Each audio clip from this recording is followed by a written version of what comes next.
श्रीराम समर्थ. समर्थांनी एक सुंदर असा बोध आपल्यासाठी प्राप्त करून दिलेला आहे.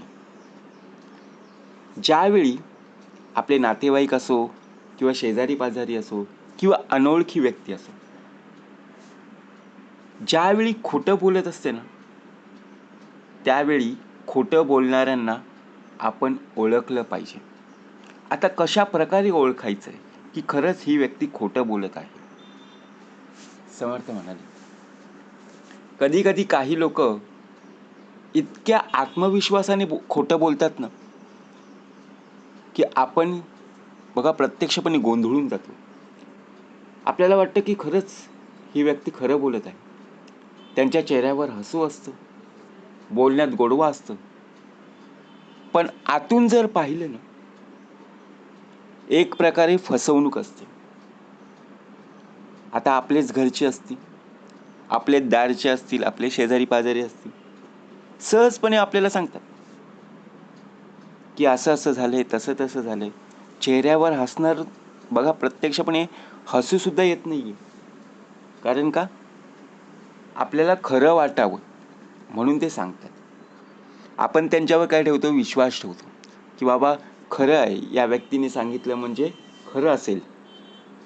आपण डोळ्यांनी पाहिलं का हो? सर्वात मोठी चूक आपण ही करतो. डोळ्यांनी पाहिलं नाही, कानाने ऐकलं नाही आणि डायरेक्ट आपण त्या व्यक्तीवर विश्वास ठेवला. पण जेव्हा त्या व्यक्तीने आपल्याला सांगितलं की अशी अशी व्यक्ती तुझ्याविषयी बोलत होती, मग आपण त्यांच्या दाराशी जातो. काय हो, आम्ही तुम्हाला काही न बोलता तुम्ही आम्हाला असं असं बोलता? मग ती व्यक्ती बोलते, तुम्हाला कोणी सांगितलं? मग आपण त्यांचं नाव सांगतो. मग ते सांगतात की बाबा ती व्यक्ती खोटं बोलत होती, आम्ही तुम्हाला एक शब्दसुद्धा वापरला नाहीये, अपशब्दसुद्धा वापरला नाहीये. मग आपल्याला वाटतं अरे, यांच्याकडे जाऊन आपणच परके झालो. बरोबर की नाही? म्हणजे फसवणुकीचं जाळं कसं बघा विणलं जातं आणि त्यामध्ये बघा आपण प्रत्यक्षपणे गुंतलो जातो. समर्थ म्हणाले, अशा वेळी त्यांच्या शब्दावर नाही, त्यांच्या हालचालींवर लक्ष ठेवा की कशा प्रकारे ती व्यक्ती बोलत आहे. कारण कसं असतं, एक प्रकारे आवाज, एक प्रकारे नजर आणि दुसरं म्हणजे आपला होणारा गोंधळ. कशा प्रकारे ती व्यक्ती बोलत आहे, कोणत्या आवाजामध्ये, कोणत्या तालेमध्ये बोलत आहे. जर आपण ही चिन्ह ओळखली तर लगेच आपण ओळखू शकतो. बरोबर की नाही? म्हणून समर्थ म्हणाले, खोटं बोलणाऱ्या व्यक्तींपासून आपण सावध राहणं फार गरजेचं आहे. ज्यावेळी व्यक्ती खोटं बोलते ना, त्यावेळी व्यक्ती नजरेला नजर मिळवतच नाही. कारण ज्यावेळी ती व्यक्ती बोलणार आहे त्यावेळी ती खाली तरी बघेल, जमिनीकडे किंवा वरती इकडे तिकडे पाहिल, परंतु नजरेला नजर देणार नाही. कारण त्यांना माहिती आहे मी खोटं बोलत आहे. ते तुमच्या डोळ्यात बघा प्रत्यक्षात सरळपणे नजर मिळवूच शकत नाही.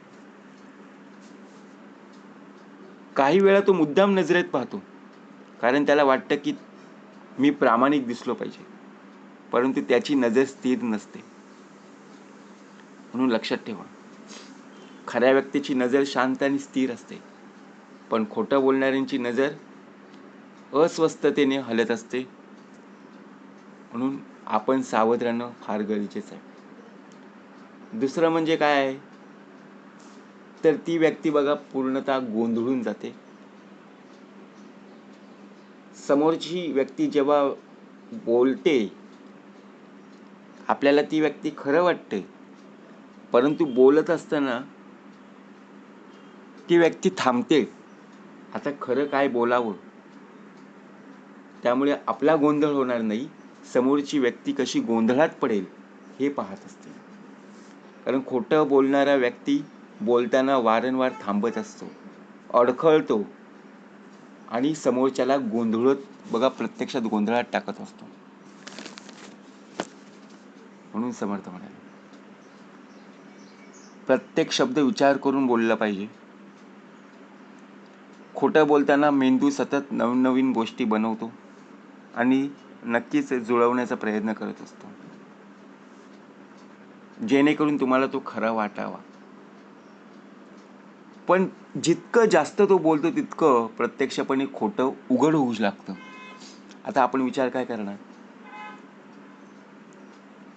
बघा, एखाद्या वेळी आपल्याला जर कोणी बोलायला आलं, आपण ऐकून घेतो, परंतु आपल्याला कळलं की बाबा ही व्यक्ती खोटं बोलते आणि पुन्हा आपण त्यांच्या दाराशी बघा जेव्हा जातो आणि त्यांना सांगतो की बाबा तुम्ही खोटं का बोललात, मग ती व्यक्ती बघा प्रत्यक्षपणे विषय बदलत असते की बाबा आता आपलं खोटेपणा उघडकीस आलेला आहे. लक्षात ठेवा, शरीराची हालचाल त्यांची वेगळी जाणवत असते, कारण खोटं बोलणाऱ्या व्यक्तीच्या शरीर भाषेत नेहमीच काहीतरी विचित्र हालचाली पाहायला मिळतात. मग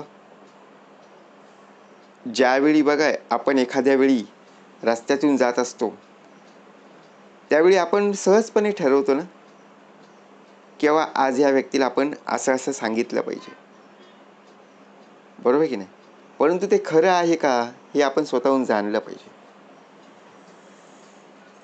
म्हणून समर्थ म्हणाले खरा माणूस हा शांत असतो आणि खरं व्यक्ती नियंत्रण ठेवत असते, नियंत्रण असते त्या व्यक्तीवर. परंतु कोणी बोलताना अतिशय अस्वस्थ किंवा चुळबुळ करत असेल तर समजून जायचं तो आपल्यापासून काहीतरी लपवत आहे. मग आपल्याला वाटते अरे आमचे नातेवाईक असू दे किंवा आमचे शेजारी पाजारी असो, हे आमच्याशी का लपून ठेवतात? कारण त्यांना अजूनपर्यंत सत्यपणाची जाणीव झाली नाही, बरोबर की नाही? त्यांच्या मनात एक प्रकारची भीती आहे. खरा माणूस बोलताना आत्मविश्वासापूर्ण आवाजात बोलत असतो. त्यामुळे बघा एखाद्या वेळी काय होतं, आपण लक्षपूर्वक ऐकतो आणि आपण दुसऱ्यांना सांगतो, परंतु दुसऱ्यांना सांगत असताना आपण ते डोळ्यांनी पाहिलेलं नसतं, फक्त लोकांनी सांगितलं म्हणून आपण कानाने ऐकलेलं असतं. ते जर आपण दुसऱ्यांना सांगण्याचा प्रयत्न केला आणि ती जर बातमी खोटी निघाली, बघा आपली इज्जतच पार निघून जाते, बरोबर की नाही? म्हणून समर्थ म्हटले प्रश्न टाळणे किंवा विषय बदलणे. खोटं बोलणारा व्यक्ती थेट प्रश्नांना उत्तर देण्याऐवजी टाळण्याचा प्रयत्न करतो. म्हणून आपण त्या व्यक्तीपासून सावध राहणं आवश्यक आहे. त्याला माहीत असतं की सत्य सांगितलं तर आपण पकडले जाऊ. एखाद्या वेळी आपण बाजारात सहजपणे जाताना बघा अनेक प्रकारची फळं पाहायला मिळतात, अनेक प्रकारच्या वस्तू बाजारामध्ये पाहायला मिळतात, जत्रा बित्रा भरलेली असते बघा.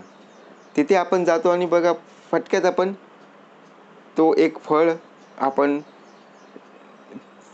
चविष्ट म्हणजे चव घेण्यासाठी आपण तो घेत असतो.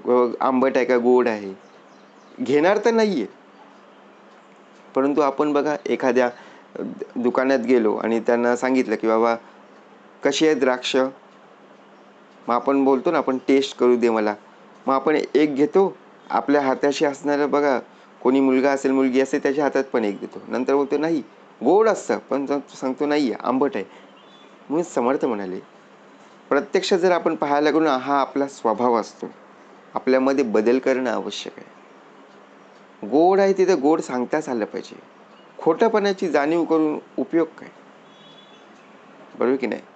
म्हणून समर्थ म्हणाले ज्या प्रकारे आपण आणलेली फळं घरी जर कोणी बोललं की बाबा ही आंबट आहेत तर आपण सांगतो नाहीये ही गोड आहेत खूप आहेत, परंतु आपल्याच घरच्यांनी जर कोणी काय आणलं ना फळं किंवा एखादी वस्तू, तर आपण बघा प्रत्यक्षात काय करत असतो, हे असं पाहिजे होतं, ते तसं पाहिजे होतं, अनेक प्रकारचे प्रश्न आपण बघा आपल्या मनाला विचारत असतो, लोकांना ऐकवत असतो.